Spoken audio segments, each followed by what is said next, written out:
Thanks, Chairman. Andrew Kinsella. Just maybe a comment from the experts would be great. At the last session, there was a great chart which demonstrated the concentration of power within the Dáil, within the executive. Now, I know there are lots of other reasons why that might be.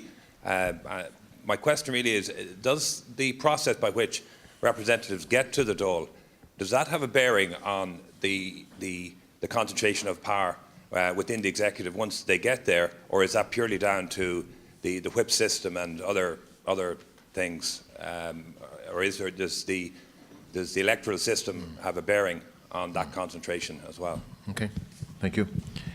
Francis again, and then Tom. Could we get mics? Yeah.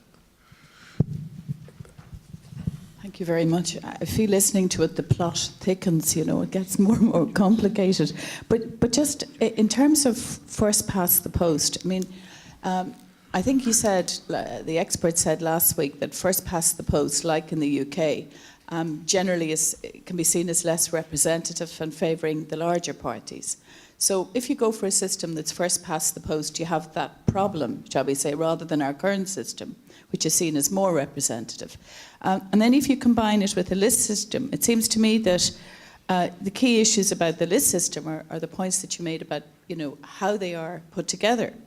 And if you like, the democracy of the democratic way they are not put together. And if you take something like, say, the point Katrina has made about gender balance, wouldn't you have to have, you know, really strict criteria adopted? I think that's the point you're making, Michael, about how you would decide on the list within parties, because it could equally be very hierarchical. And, you know, how would you build in, I mean, how would you ensure and have parties elsewhere ensured that you build in issues like, you know, gender balance, like, you know, other criteria? And sometimes I think it's party leaders decide. Very often I think it's a national executive. I mean, I suppose you could argue, you know, what is the current system, and if you have to, you know, you could contrast it with that as well and see, you know, what actually happens now in candidate selection. But just to make the point as well that it seems to me no matter what political system that you adopt, the whole question of how politics are viewed in a society is really something that's really a topic for this convention as well. The broader issues that impact on how politics are viewed, you know, the culture in relation to politics, the denigration of politics, how do you build more trust in the political system? I know I'm broadening it out, but, you know, freedom of information, whatever the range of issues are. And we haven't really talked about that at all, but that clearly is the context for whatever political system that you use. And I think some of those factors are probably you know, more influential perhaps on how politics are or are not viewed. So I'd welcome the comments of the panel just in relation to that broader point, because I think it's an important one. I mean, that general point came up when we were discussing, you know, the role of women in our second meeting, and the general thing that whatever about the rules, there's a wider cultural context within which you're operating, and if you want to effect change, you have to address it at that level. Tom. Tom Burke. Michael referred in his talk to the possibility that a candidate in the constituency seat being rejected and being elected then on the list system.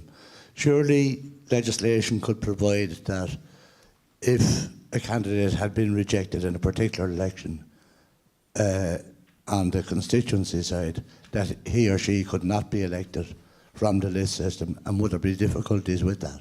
Thanks. Okay. Thank you. And last comment here from Alan.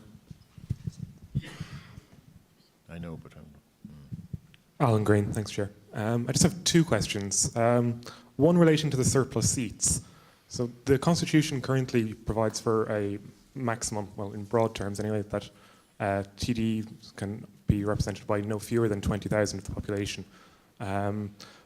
Would there be a case, potentially, with surplus seats, that a party may not be allowed that full amount of the surplus due to the Constitution as it stands at the moment? And the second point then, or the second question would be about the closed lists. Where they are currently used, are the orderings of the lists generally made known to the electorate, or are they kept secret? Like, are they printed on the ballot papers, or are they private to the parties until after the election? Thank you. Okay. Thank you. I think that we've a number of very interesting questions. So, Michael, you deal with them first. Okay.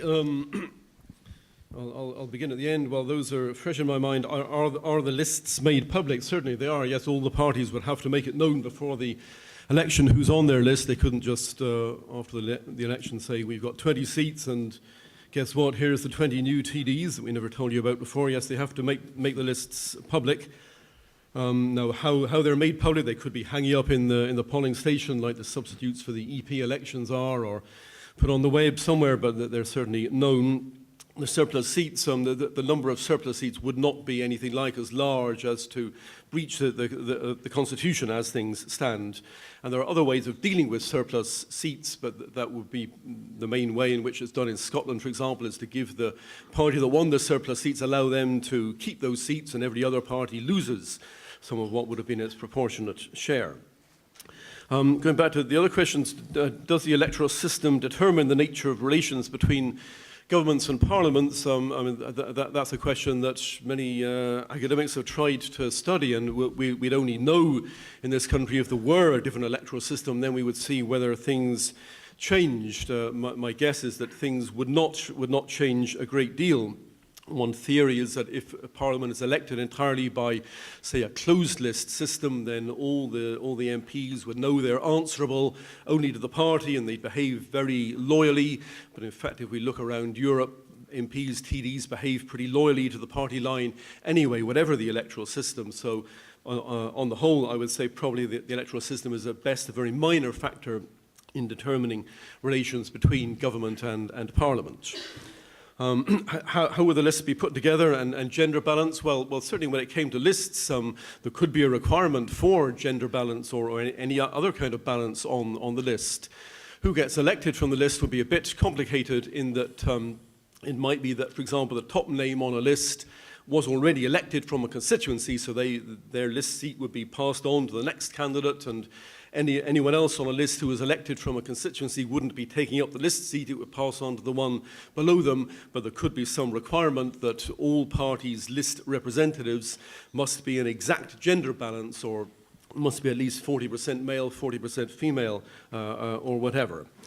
The question about how politics is viewed, how politicians are viewed, and whether that's related to the electoral system, it could be a bit related to, in particular, the closeness of the links between TDs and voters, which is a kind of double-edged sword in that we kind of complain about it, or a lot of people complain about it. They spend too much time in the constituencies worrying about flickering road lights or potholes or things like that. They should be thinking about bigger national issues, but if they spent all their time thinking about bigger national issues and weren't aware of what was going on in the constituencies, then we complain that they're a completely out of touch political class, and we really want politicians who are more linked to the constituencies.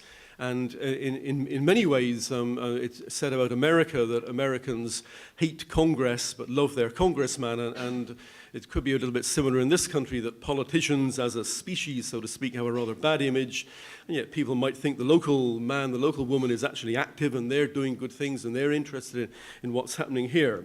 Well, that's part of the constituency connection, which has its positives and its negatives. And then finally, on the dual candidacies thing, is it right that someone could be rejected in one of the constituencies and yet get in anyway via the lists? Well, that seems in some way undesirable, and yet it's almost unavoidable. Every MMP system, apart from Wales, does allow candidates to stand on both, and it really has to be done that way because it's so erratic how many list seats a party will get. Because if they win a lot of constituency seats, they might not win any list seats. So as I was saying earlier, at the last election, Fine Gael would have won more constituency seats than its total entitlement. So if Enda Kenny had been number one on the list and not in a constituency, he would not have been elected because Fine Gael would not have qualified for any list seats. And to ban dual candidacies would be particularly tough on small parties. The Green Party, for example, even its leader might not be elected from a constituency, although he or she would no doubt stand there. So it would seem very unfair to say to the leader that because you lost in a constituency, you can't get elected from a list either. So in practice, dual candidacies is really an integral part of MMP. MMP is built on the assumption that candidates will stand in both, and as David Farrell said earlier, they might be elected one time from a list, another time from a constituency. They should be seen as part of the same package. David or Michael, do you want to make any comment? Michael, please. Just on the, I think the somewhat loaded term of rejected by the electorate. Two things. First, that's what we've got at the moment. That's what the Seanad's for. It's for all those people that couldn't get in some other way. Secondly,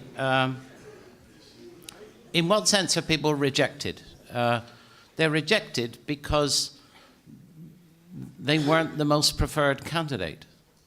But just because someone isn't the most preferred doesn't mean they're rejected. If you could have had two people, maybe you would have had the person who was elected and one other.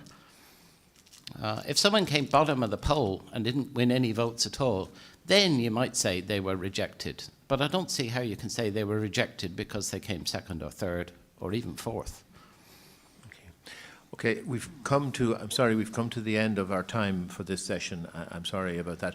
Just to say, we had attempted to have a practitioner from Scotland to be present for this particular session, to bring that element of direct experience of a different system, and he couldn't at the last minute. I'm afraid he had to pull out.